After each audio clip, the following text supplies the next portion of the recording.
పాపాత్మురాలైన స్త్రీ వచ్చి యేసు ప్రభు యొక్క పాదాల మీద పడి కన్నీళ్లతో యేసు ప్రభు పాదాలు కడిగిందంట. దేవునికి స్తోత్రం, హల్లెలూయా.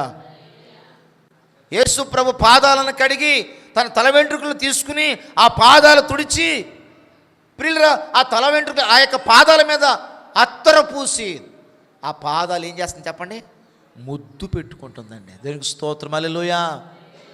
యేసు ప్రభు యొక్క పాదాల మీద పడి ఆమె ముద్దు పెట్టుకుంటున్నట్లుగా ఈ పరిశుద్ధ గ్రంథం చెప్తా ఉంది. ఈ రాత్రి ప్రియులరా, ఆమె యేసు ప్రభుని ఏం చేసిందంటే, ప్రభు అన్నారు, ఈమె నన్ను విస్తారంగా ప్రేమించింది. దేవునికి స్తోత్రం చెప్పండి.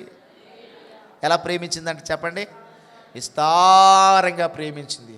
అందుకంటాడైనా ఈమె నన్ను విస్తారంగా ప్రేమించింది కనుక ఈమె విస్తార పాపాలన్నీ క్షమించబడ్డాయి. దేవునికి స్తోత్రం, హల్లెలూయా.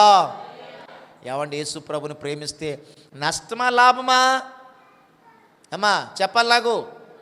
యేసు ప్రభుని ప్రేమిస్తే నష్టమా లాభమా? లాభం, లాభం, లాభమండి.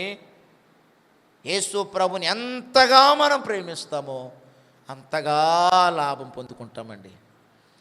అందుకని అంటాడు కదా, నన్ను ప్రేమించు వారిని నేను ఆస్తికర్తలుగా చేస్తాను, వారి నిధులు నేను నింపుతాను. స్థిరమైన కలిమి. ఏ కలిమి చెప్పండి ఇప్పుడు నాకు?